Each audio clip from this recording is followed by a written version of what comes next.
Trump ने दावा किया कि उन्होंने भारत पाकिस्तान के बीच परमाणु युद्ध रोकने में मदद की, जो हाल ही में तनाव बढ़ने के बाद हुआ। भारत पाकिस्तान संघर्ष के दौरान भारत और यूएस के लीडर्स के बीच बातें में ट्रेड का कोई जिक्र नहीं हुआ, ये स्रोत ने कहा। भारतीय सशस्त्र बलों ने उपग्रह तस्वीरें साझा की हैं, जो ऑपरेशन सिंदूर के दौरान पाकिस्तान और पाक इलाके कश्मीर में आतंकवादी शिविरों के विध्वंस का प्रमाण दिखाती हैं। अनुष्का शर्मा ने विराट कोहली के टेस्ट क्रिकेट से रिटायरमेंट पर भावुक श्रद्धांजलि दी। अनुराग कश्यप ने कहा कि उनके पास बेटी की शादी के लिए पैसा नहीं था, लेकिन विजय सेतुपति ने उनकी मदद की। अमेजॉन ने एक डिलीवरी ड्राइवर को नौकरी से निकाल दिया क्योंकि उसने लॉस एंजलिस में एक मालिक के दरवाजे पर शौच किया। एक कांग्रेस नेता को ओडिशा छत्तीसगढ़ सीमा पर माओवादियों ने हत्या कर दी। पाकिस्तान में 4.6 की तीव्रता का भूकंप पंजाब प्रांत में प्रमुख फॉल्ट लाइन के पास 1:24 बजे IST हुआ। RSS चीफ मोहन भागवत भुवनेश्वर में 5 दिन की यात्रा पर आए हैं, जहां वे संगठकीय बैठकें और प्रशिक्षण सत्र करेंगे। लंदन की मेट्रो में पावर आउटेज के कारण कई लाइनें निलंबित और बाधित हुईं। भारत ने मालदीव को $50 मिलियन का ट्रेजरी बिल रोलओवर करके वित्तीय सहायता दी है। इंडिया ने किराना हिल्स को नहीं मारा, ये एयर मार्शल अके भर्ती ने कहा, और पाकिस्तान के न्यूक्लियर साइट्स पर हिट होने की सभी रूमर्स को खारिज किया। भारतीय वायुसेना के उप महानिदेशक AK भारती ने बताया कि सभी सैन्य ठिकाने और प्रणालियां पूरी तरह से सक्रिय हैं और भविष्य में किसी भी मिशन के लिए तैयार हैं। भारत पाकिस्तान के DGMO ने संघर्ष विराम और ड्रोन मुद्दों पर बातचीत की।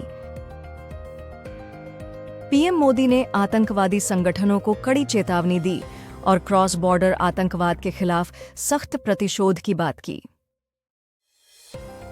PM नरेंद्र मोदी ने कहा कि पाकिस्तान से बात सिर्फ आतंकवाद और POK पर होगी।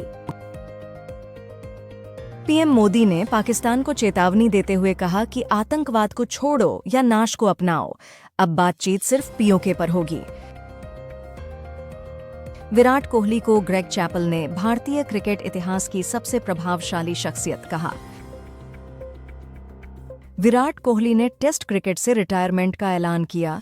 123 मैचों में 930 रन बनाए 30 शतकों के साथ।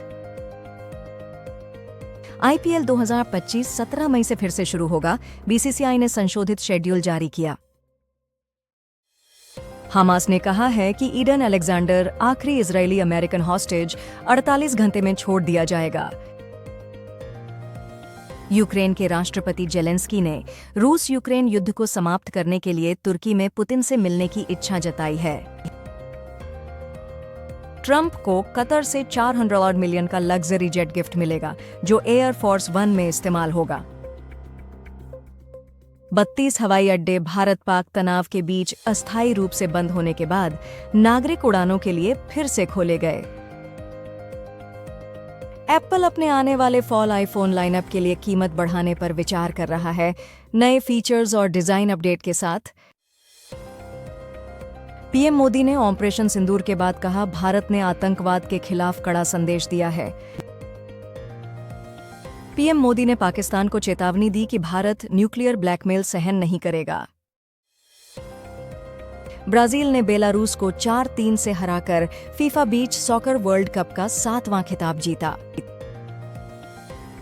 91 फुट ऊंचा छत्रपति शिवाजी की मूर्ति मलवान के राजकोट फोर्ट में अनवेल हुई, जो 88% कॉपर से बनी है और एक शताब्दी तक टिकने वाली है। एम्बर हर्ड ने मातृ दिवस पर अपने जुड़वां बच्चों के जन्म की घोषणा की। शॉन डिडी कॉम्स का सेक्स ट्रैफिकिंग ट्रायल सोमवार से शुरू हो रहा है, जहां अभियोजक उन पर महिलाओं का शोषण करने का आरोप लगाएंगे, जबकि बचाव पक्ष कहेगा कि स्विंगर जीवन में कोई अपराध नहीं है।